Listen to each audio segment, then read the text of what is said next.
দর্শক, এই মুহূর্তে শপথ পাঠ অনুষ্ঠানে রয়েছেন আমাদের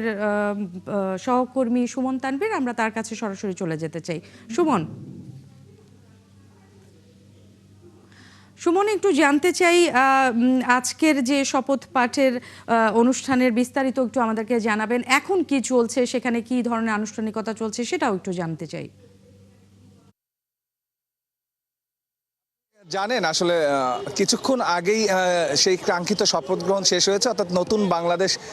যাত্রা শুরু। এবং সেই নতুন বাংলাদেশ নিয়ে যারা আসলে যাদের হাতে নেতৃত্ব আসলো, তারা যে প্রতিশ্রুতি দিয়েছিলেন, এখন সেই প্রতিশ্রুতির কতটুকু আসলে বাস্তবায়ন করতে পারেন সেটাই দেখার পালা। এখন একদম সর্বশেষ জায়গায় আছে। আপনি জানেন যে 4টায় যে নতুন সরকারের শপথ গ্রহণ শুরু হয়েছিল। ক্ষমতার নয়, সমতার চেয়ার শেষ হয়ে গিয়েছে এবং যে কয়টি গেট আছে আমরা দেখেছিলাম, যে 6 নম্বর গেটটি যেটি মণিপুরি পাড়ার ওই পাশটায়, সেই গেট দিয়ে কিন্তু বেশিরভাগ সংসদ সদস্য এবং যারা আসলে মন্ত্রী প্রতিমন্ত্রীর মর্যাদা পেলেন এবং ডাক পেয়েছেন, তারা কিন্তু ওই গেটটি দিয়েই ঢুকেছিলেন। তবে এখন যে গেটটিতে আমরা দাঁড়িয়ে আছি, 1 নম্বর গেট, অর্থাৎ পশ্চিম গেট বলে এটিকে, আসাদ গেটের এই পাশে, এই গেট দিয়ে কিন্তু আসলে বের হচ্ছেন একে একে যারা আজকে মন্ত্রী প্রতিমন্ত্রীর মর্যাদা পেয়েছেন কিংবা যারা বিরোধী দলীয় সংসদ সদস্যরা আছেন, তারাও কিন্তু এই গেটটি দিয়ে বের হচ্ছেন। এবং আমরা যে কয়জনের সঙ্গে আসলে কথা বলার সুযোগ পেয়েছি, তাদের সবার মুখে কিন্তু আসলে কথা একটি, যে তারা আসলে নতুন বাংলাদেশের যে প্রতিশ্রুতি দিয়েছেন, সেই নতুন বাংলাদেশের জন্য তারা কাজ করবেন এবং তারা সবচেয়ে বেশি যে প্রায়োরিটিটা দিবেন এবং সবচেয়ে বেশি, অর্থাৎ ফার্স্ট প্রায়োরিটি কিংবা যে প্রাধান্যটা দিবেন, সেটি হচ্ছে মাদক নির্মূল এবং আইন শৃঙ্খলা পরিস্থিতির উন্নয়ন কিভাবে ঘটানো যায়। সেই আইন শৃঙ্খলা পরিস্থিতির উন্নয়নের জন্য তারা নিজের নেতাকর্মীর পাশাপাশি তার এলাকার যারা মানুষ আছেন তাদেরকে সঙ্গে নিয়ে, আইন শৃঙ্খলা বাহিনীকে সঙ্গে নিয়ে তারা একটা স্থিতিশীল নতুন বাংলাদেশ গড়তে চান। এবং যে বাংলাদেশে আসলে বিরোধী দল কিংবা আসলে সরকারি দল সেটি সংসদে থাকবে, কিন্তু আসলে বাইরে বাংলাদেশের জন্য, বাংলাদেশের স্বার্থে তারা আসলে একসাথে এক সঙ্গে তারা কাজ করতে চান, সেই প্রত্যয়টি আসলে জানিয়েছিলেন। এবং এটি কিন্তু আসলে নতুন বাংলাদেশের একটি নতুন বার্তা। এবং এই বার্তাটির জন্য এবং এই দৃশ্যটি কিন্তু আসলে বাংলাদেশের প্রত্যেকটি মানুষ সারা জীবন মিস করেছে। বাংলাদেশের মানুষ যেমন দীর্ঘ প্রায় 35 বছর পর একজন পুরুষ প্রধানমন্ত্রী পেলেন, ঠিক তেমনি 35 বছর পরে কিন্তু একটি নতুন সংস্কৃতিও তারা দেখতে পেলেন, যে যখন বিএনপি আসলে একদম একক সংখ্যাগরিষ্ঠতা নিয়ে তারা সরকার গঠনের দ্বারপ্রান্তে, তখন কিন্তু আমরা দেখতে পাচ্ছিলাম যে প্রধান বিরোধী দলের প্রত্যেকটি নেতার, শীর্ষ নেতার বাসায় গিয়ে সেই ভাবি প্রধানমন্ত্রী, আজকে যে প্রধানমন্ত্রী হিসাবে কিছুক্ষণ আগে যিনি শপথ নিলেন তারেক রহমান, সে তাদের বাড়িতে বাড়িতে গিয়েছেন এবং তাদের সঙ্গে বসেছেন এবং তাদেরকে বলেছেন যে তাদের যে গঠনমূলক যে কথাবার্তা আছে, যে পরামর্শ আছে, সেই গঠনমূলক পরামর্শগুলো সে নেবেন এবং তারা একসঙ্গে আসলে বাংলাদেশ পরিচালনা করবেন, যেটিকে কিন্তু আসলে সাধুবাদ জানিয়েছেন সেই বিরোধী দলীয় যারা নেতা আছেন, তারাও যেমন সাধুবাদ জানিয়েছেন, সেই সঙ্গে কিন্তু আসলে বাংলাদেশের যারা মানুষ আছেন, আপামর মানুষ আছেন, তারাও কিন্তু সাধুবাদ জানিয়েছেন। কারণ বাংলাদেশের প্রজন্ম থেকে প্রজন্ম তারা কিন্তু আসলে আমাদের রাজনৈতিক সংস্কৃতির একটি ধারা দেখতে খুব বেশি অভ্যস্ত হয়ে গিয়েছিল, যে যেখানে আসলে বিরোধী দল এবং সরকারি দল কখনো আসলে এক টেবিলে বসতে পারে এমন একটি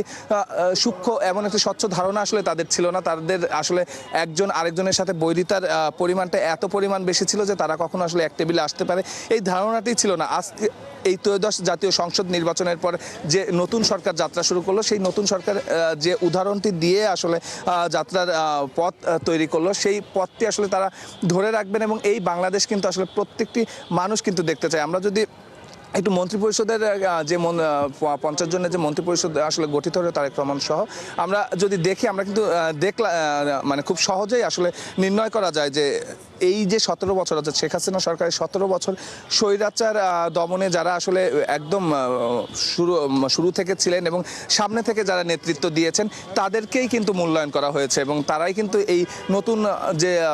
মন্ত্রিপরিষদ সেখানে কিন্তু জায়গা পেয়েছেন। সেখানে যেমন আছে নবীন, সেখানে যেমন আছে প্রবীণ এবং বিএনপির যারা সিনিয়র নেতৃবৃন্দ আছেন তারা যেমন জায়গা পেয়েছেন, তেমনি অন্য দল যারা আসলে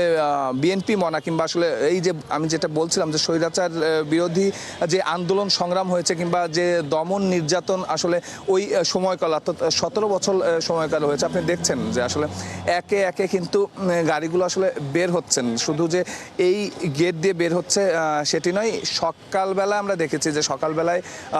যে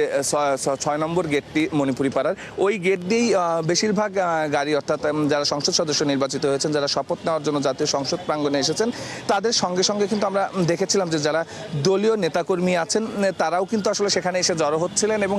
সেই দলীয় নেতাকর্মীর সংখ্যাটাও কিন্তু আসলে অনেক বেশি পরিমাণে ছিল এবং সেটি আসলে হ্যান্ডেল করতে, সেটি নিয়ন্ত্রণ করতে কিন্তু ওই পাশে যারা আইনশৃঙ্খলা বাহিনী ছিল তাদেরও কিন্তু বেগ পেতে হচ্ছিল, যার জন্য এখন যে গেটগুলো দিয়ে আসলে জাতীয় সংসদের সংসদ সদস্য সহ মন্ত্রী প্রতিমন্ত্রীরা বের হচ্ছেন সেই গেটগুলোর কিন্তু চারপাশে কোনো মানুষকে, দলীয় নেতাকর্মী হোক কিংবা সাধারণ মানুষ হোক, উৎসুক জনতা হোক, কাউকে কিন্তু ভিড় করার সুযোগ দিচ্ছে না। কিন্তু আসলে এখানে আইনশৃঙ্খলা রক্ষায় যারা দায়িত্ব পালন করছেন তাদের কেউ, যেহেতু এখন সবগুলো গেট ওপেন আছে এবং সবগুলো গেট দিয়েই কিন্তু আসলে যারা শপথ গ্রহণ করেছেন তারা বের হচ্ছেন এবং বের হওয়ার সময় আমরা যে কয়জনের সঙ্গে পারি তাদের সঙ্গে কথা বলার চেষ্টা করেছি। বিশেষ করে বিরোধী দলের যারা সংসদ সদস্যরা আছেন তাদেরকে আমরা তাদের কয়েকজনের সঙ্গে যখন কথা বলছিলাম, তারা তাদের জায়গা থেকে তারা কিন্তু বলছিলেন যে তারা তাদের নিজ এলাকার উন্নয়ন করবেন, তবে অন্য কোনো প্রশ্ন, যেহেতু আজকে কিন্তু আসলে দ্বৈত শপথের একটি অনুষ্ঠান, একটি আনুষ্ঠানিকতা ছিল। আপনি জানেন যে গণভোট হয়েছে এবং সেই গণভোটে হায়ের পক্ষে রায় এসেছে এবং কয়েকটি মৌলিক সংস্কারের বিষয় আছে, সেখানে সংবিধানের মৌলিক সংস্কারের বিষয় আছে। সেই মৌলিক সংস্কারের যে কমিটি আছে সেটিরও কিন্তু আসলে শপথ গ্রহণ বিরোধী দল যারা আছে তারা কিন্তু করেছে, কিন্তু সরকারি দলে যারা সংসদ সদস্যরা আছেন তারা কিন্তু এই শপথটি গ্রহণ করেননি এবং তারা তাদের জায়গা থেকে কিন্তু তারা যে যুক্তি উপস্থাপন করেছেন যে যেহেতু প্রধান নির্বাচন কমিশনার শপথ গ্রহণ করাচ্ছেন, সাংবিধানিকভাবে তিনি আসলে এই সংবিধান সংস্কার কমিটির শপথ গ্রহণ তারা আসলে করাতে পারেন না এবং তারা বলেননি যে তারা আসলে এই শপথটি গ্রহণ করবেন না। তারা বলেছেন যে আসলে যখন ত্রয়োদশ জাতীয় সংসদ নির্বাচন আসলে যাত্রা শুরু করবে তারপরে তারা সাংবিধানিকভাবে এই জিনিসটা, এই বিষয়টাকে সংবিধানের সাথে যুক্ত করে দেন কে আসলে এইটার শপথ গ্রহণ করাবে সেটাকে পরিষ্কার করার পরে সাংবিধানিকভাবে তারা এই শপথটি গ্রহণ করবেন। আপনি জানেন আমরা সকাল থেকে কিন্তু দেখাচ্ছিলাম যে এই শপথটি নিয়ে কিন্তু আসলে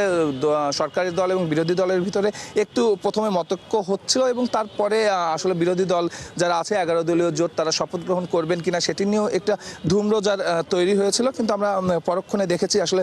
দেশের বৃহত্তর স্বার্থে এবং তাদের নিজেদের জায়গা থেকে তারা আসলে সিদ্ধান্ত নেয় এবং তারা কিছুক্ষণ পর হলেও 12টায় তাদের শপথ গ্রহণের কথা ছিল, তারা তার কিছুক্ষণ পরে হলেও কিন্তু সেই শপথটি গ্রহণ করে এবং এই বিষয়ে আসলে তাদের যারা দলীয় এমপিরা আছেন তারা যখন বের হচ্ছিলেন সংসদ সদস্যরা বিরোধী দলের, তো তাদেরকে আমরা আসলে প্রশ্নটি যখন করছিলাম তারা কিন্তু তাদের জায়গা থেকে পরিষ্কার আমাদেরকে জানাচ্ছিলেন যে তাদের নির্দেশনা দেওয়া আছে দলের আমির অর্থাৎ জামাত ইসলামের আমির ছাড়া এই বিষয়ে আর কাউকে কথা না বলার নির্দেশনা তাদের দেওয়া আছে, যার জন্য তারা সেই বিষয়ে আমাদের সঙ্গে কোনো কথা বলেনি। তবে তারা তাদের নিজেদের এলাকার উন্নয়নের কথা বলেছেন, তারা মাদক নির্মূলের কথা বলেছেন, তাদের ফার্স্ট প্রায়োরিটি থাকবে আইন শৃঙ্খলা এবং দেশের স্থিতিশীলতা রক্ষা। এবং আজকে যতটুকুই দুই দলের ভিতরে এই দ্বৈত শপথ নিয়ে একটু মতভেদ তৈরি হলেও তারা কিন্তু বলেছেন যে একসঙ্গে তারা এই জাতীয় সংসদে কাজ করতে চান এবং সেই একসঙ্গে কাজ করার অর্থ তারা বুঝেছেন দেশের বৃহত্তর স্বার্থে যে কোনো বিষয়ে যে কোনো জায়গায়, শুধু জাতীয় সংসদ না, যে কোনো জায়গায় তারা বসতে রাজি আছেন। তাদের কথা একটাই, এই দেশে আর কখনো কোনো ফ্যাসিবাদের যাতে ফ্যাসিবাদ উত্থান না হয় সেই বিষয়টি তারা নিশ্চিত করতে চান এবং যেহেতু এই সংসদ নির্বাচনে যারা আসলে প্রতিদ্বন্দ্বিতা করেছেন তারা কিন্তু আসলে দীর্ঘ সময়কাল কিন্তু একসঙ্গে আসলে রাজপথে আন্দোলন করেছেন, সংগ্রাম করেছেন, সেই জায়গা থেকে আসলে যারা আজকে শপথ গ্রহণ করলেন তাদের যে চিন্তাধারা, যে যেহেতু একসঙ্গে দীর্ঘ পথ তারা অতিক্রম করেছেন এবং ফ্যাসিবাদের বিরুদ্ধে তারা আন্দোলন করেছেন, সেই জায়গা থেকে যে কোনো ইস্যুতে তাদের মতভেদ থাকতে পারে, তবে একসঙ্গে বসলে সেই মতভেদ খুব বেশিক্ষণ থাকবে না। এটি তাদের একটি বড় আস্থার জায়গা, এটি তাদের একটি বড় ভরসার জায়গা এবং সাধারণ দৃষ্টিতে আসলে চিন্তা করলেও কিন্তু আসলে বিষয়টি আসলে অনেকটাই প্রতীয়মান সেটি হয় যে দীর্ঘকাল যেহেতু একসঙ্গে তাদের রাজনীতি করার একটা অভ্যস্ততা আছে, সো তারা একজন আরেকজনকে খুব ভালো বোঝে। সেই বোঝাপড়ার জায়গাটা যদি আসলে একটি বিরোধী দল এবং একটি সরকারি দলের মধ্যে থাকে, খুব নিঃসন্দেহে দেশের যে প্রধান বিষয় অর্থাৎ স্থিতিশীলতা, আপনি জানেন যে 5 আগস্টের পরে দেশের আইনশৃঙ্খলা পরিস্থিতি এবং দেশের আইনশৃঙ্খলা আসলে নিয়ন্ত্রণ করে যে আইনশৃঙ্খলা বাহিনী, তাদের মনোবলও কিন্তু অনেক অর্থে ভেঙে পড়েছিল। সেই মনোবল থেকে তারা আস্তে আস্তে আসলে উঠে দাঁড়াচ্ছে এবং এমন একটি সময়ে ত্রয়োদশ জাতীয় সংসদ নির্বাচন অনুষ্ঠিত হয়েছে, যে নির্বাচন নিয়েও কিন্তু অনেক শঙ্কা ছিল যে আইনশৃঙ্খলা পরিস্থিতি আসলে কতটা অবনতি হবে, যারা আসলে নিষিদ্ধ যে সংগঠন আওয়ামী লীগ তারা আসলে এটি কতটা বাধা তৈরি করবে এবং সেই বাধা তৈরি করলে এই যে আইন শৃঙ্খলা বাহিনী আছে তারা আসলে সেটা কতটা প্রোটেক্ট করতে পারবে, অর্থাৎ রক্ষা করতে পারবে, সেই বিষয়গুলো নিয়েও কিন্তু সন্দিহান ছিল দেশের মানুষ। এমনকি যারা আইন শৃঙ্খলা বাহিনী সদস্যরা আছেন তাদের ভেতরেও কিন্তু কিছুটা দ্বিধাদ্বন্দ্ব ছিল। সব কাজ শেষে কিন্তু আমরা একটি সুষ্ঠু স্বাভাবিক নির্বাচন দেখেছি, যেটি কিন্তু আমরা এর আগে যতগুলো জাতীয় সংসদ নির্বাচন হয়েছে সেগুলোর ভিতরে যারা পর্যবেক্ষকরা আছেন তারাও কিন্তু বলেছেন যে বড় অর্থে কিন্তু আসলে কোনো জায়গায় সেরকম সহিংসতা দেখা যায়নি, কোনো জায়গায় ভোট কারচুপি দেখা যায়নি। সেই জায়গা থেকে সবচেয়ে সুন্দর একটি নির্বাচন কিন্তু আসলে উপহার দিয়েছেন এখন যারা আইন শৃঙ্খলা রক্ষার দায়িত্বে আছেন তারা যেমন দিয়েছেন, এবং অন্তর্বর্তী সরকারকেও কিন্তু দেশের মানুষ ধন্যবাদ দিয়েছেন। এবং আজকে সেই নির্বাচনের যারা সংসদ সদস্য নির্বাচিত হয়েছেন তাদের যেমন শপথ গ্রহণ খুব সুষ্ঠু এবং শান্তি শৃঙ্খলাভাবেই হয়ে গেছে, এবং যারা মন্ত্রী প্রতিমন্ত্রী হিসাবে নতুন জায়গা পেলেন, আপনি দেখছেন যে ক্ষণে ক্ষণে গাড়ি যেগুলো আছে, যেসব গাড়ি নিয়ে আসলে মন্ত্রী প্রতিমন্ত্রী এবং এই সংসদের এই সংসদে যারা সংসদ সদস্য হিসেবে নির্বাচিত হয়েছেন তারা যে ঢুকেছিলেন তারা আসছেন, এবং আমরা দেখেছি যে আসলে সংসদ সদস্যদের কিন্তু অনেকেই তাদের পরিবার পরিজন নিয়ে এসেছেন, কারণ এই বাংলাদেশ দেখার জন্য, এই বাংলাদেশ পাওয়ার জন্য তাদের কিন্তু যারাই ঢুকেছেন সে বিরোধী দলীয় হোক আর সরকার দলীয় হোক, তাদের কিন্তু দীর্ঘদিনের সংগ্রাম ছিল, দীর্ঘদিনের সাধনা ছিল তাদের রাজপথে। প্রত্যেকের যদি আসলে ব্যক্তিগতভাবেও মূল্যায়ন করা যায়, কারোরই কিন্তু আসলে অবদান কম নয়, সে বিরোধী দলের হোক আর সরকার দলের হোক। সেই জায়গা থেকে এই জাতীয় সংসদের চারপাশ জুড়ে যারা আসলে আজকে অবস্থান নিচ্ছিলেন এবং যারা তাদের নেতার সঙ্গে এসেছেন, কিংবা যারা উৎসুক জনতা যারা আছেন, যারা এই মাহেন্দ্র ক্ষণের আসলে সাক্ষী হতে চেয়েছিলেন। আপনি জানেন যে বাংলাদেশে এইবারই প্রথমবারের মতো খোলা আকাশের নিচে কিন্তু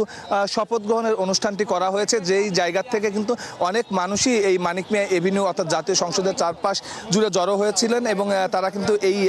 এই মাহেন্দ্রক্ষণের তারাও সাক্ষী হয়েছেন। তারাও এই নতুন বাংলাদেশ, একটি সুন্দর বাংলাদেশ, তাদের প্রত্যাশিত বাংলাদেশ দেখতে তারা মরিয়া হয়েছেন। এবং জাতীয় সংসদে যে মন্ত্রী পরিষদ গঠন করা হয়েছে, সেই মন্ত্রী পরিষদে যারা রাজপথে ছিলেন, অর্থাৎ বিএনপির বাইরেও যারা রাজপথে ছিলেন, নুরুল হক,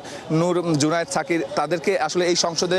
মন্ত্রীর মর্যাদায় দেখতে পেরে তারা কিন্তু তাদেরকে সন্তুষ্টির কথা আমাদের কাছে জানিয়েছেন। এখন বাকিটা দেখা যাবে আগামীর বাংলাদেশ এই মন্ত্রী পরিষদ কিভাবে পরিচালিত করে, সেটি দেখার অপেক্ষা এখন পুরো জাতি। আমরাও অপেক্ষায় রয়েছি। সুমন তানভীর, আপনাকে অনেক ধন্যবাদ। দর্শক, সুমন তানভীর আমাদেরকে জানাচ্ছিলেন নতুন মন্ত্রিসভার শপথ অনুষ্ঠানের যে বিস্তারিত আপডেট, সেই সকল আপডেট আমাদেরকে জানাচ্ছিলেন সুমন তানভীর।